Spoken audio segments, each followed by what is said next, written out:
Goeiedag en baie welkom by hierdie week se gebedswoensdag oordenking.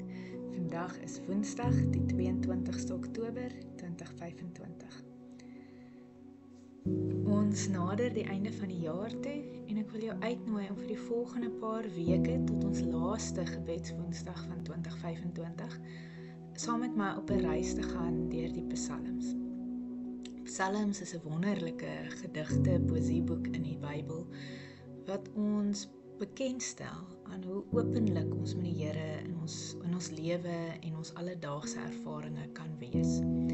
Daarom het ek gedink dit sal goed wees om vir die volgende 6 weke elke Woensdag by 'n bekende Psalm stil te staan en hierdie Psalms te gebruik om ons te help om bietjie terug te kyk oor 2025, wat met elkeen van ons gebeur het, hoe intentioneel ons geleef het, waar ek dalk die merk gemis het, en om so deur die terugkyk ook te kan dink aan 2026, wat of ons nou wil weet of nie, op ons wag, en ook sy eie stel wonderlike verrassings en dalk minder wonderlike uitdagings vir ons gaan inhou. Daarom nooi ek jou uit. Kom reis saam met my deur die Psalms as ons dink oor wat dit is om regtig 'n vreugdevolle lewe saam met die Here te hê. Ons word vir 'n oomblik stil en daar waar jy is, rig jou gedagtes tot die Here.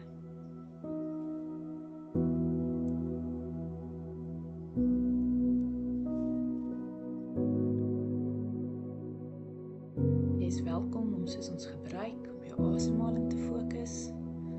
Dalk wil jy vir 'n oomblik die video pause en 'n kers aansteek. Doen wat nodig is om jou fokus van alles wat op jou lysie wag te draai na ons teenwoordige God.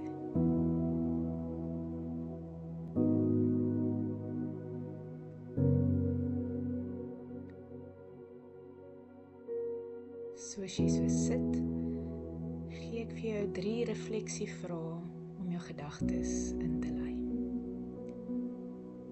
Hoe het ek my fokus en energie in 2025 spandeer? Waar het ek tyd aan nie produktiewe dinge gegee?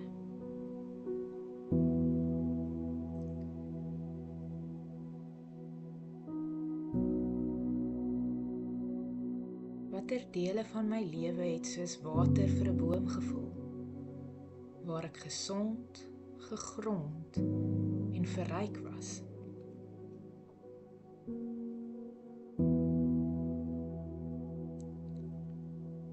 Wat beteken dit vir my om dag en nag oor die Here se woord na te dink?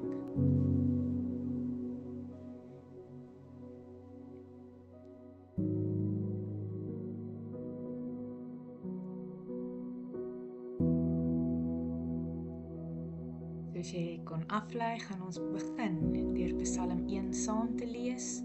Ek lees dit vir ons uit die 2020 vertaling uit.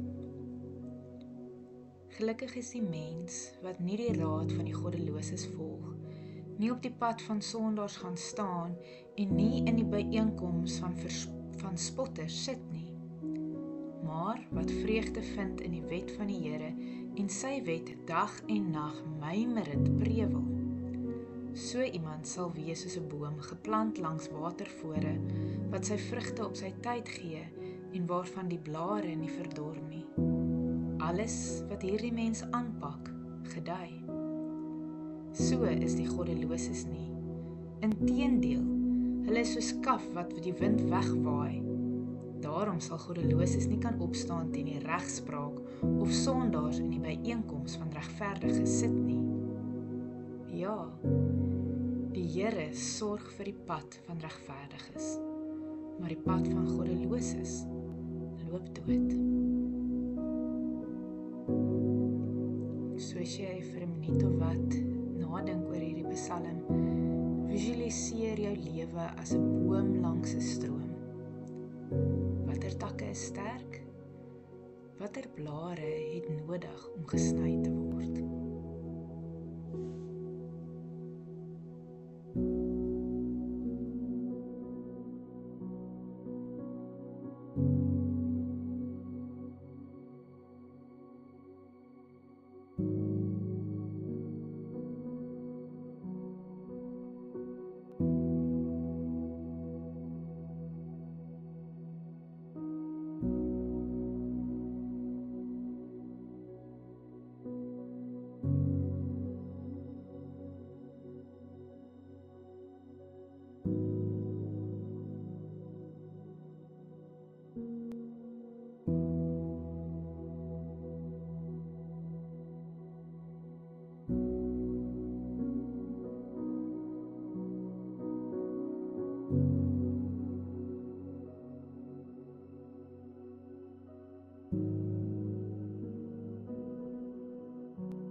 Gelukkig is die mens wat nie die raad van die goddeloses volg, nie op die pad van die sondaars gaan staan en nie in die byeenkoms van spotters sit nie, maar wat vreugde vind in die wet van die Here en sy wet dag en nag mymer en prewel. So iemand sal wees soos 'n boom geplant langs watervore, wat sy vrugte op sy tyd gee en waarvan die blare nie verdor nie. Alles wat die mens aanpak, gedei. So is die goddeloses nie. Inteendeel, hulle is soos kaf wat die wind wegwaai. Daarom sal goddeloses nie kan opstaan teen die regspraak of sondaars in die byeenkoms van regverdiges nie. Ja, die Here dra sorg vir die pad van regverdiges, maar die pad van die goddeloses loop dood. Ek gee vir jou geleentheid om aan die hand van die volgende gebedspunte jou hart met die Here te deel. Dank God vir sy woord en sy leiding in jou lewe. Vra vir soos ons gereed maak en weet 2026 op ons wag. Vra vir fokus en wysheid om jou hart en jou tyd aan dinge wat saak maak toe te wy. Bid dat jou lewe sal vrug dra in jou gesin, werk, gemeenskap en in jou geestelike lewe. Deel ook jou moegheid, onsekerhede en die verwarde dele van jou hart en jou kop met die Here. En vra hom dat hy jou sal vestig soos 'n boom by waterstrome.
Van ons Here Jesus Christus, die liefde van God ons Vader en die almagtige en kragtige teenwoordigheid van die Heilige Gees sal met julle elkeen wees en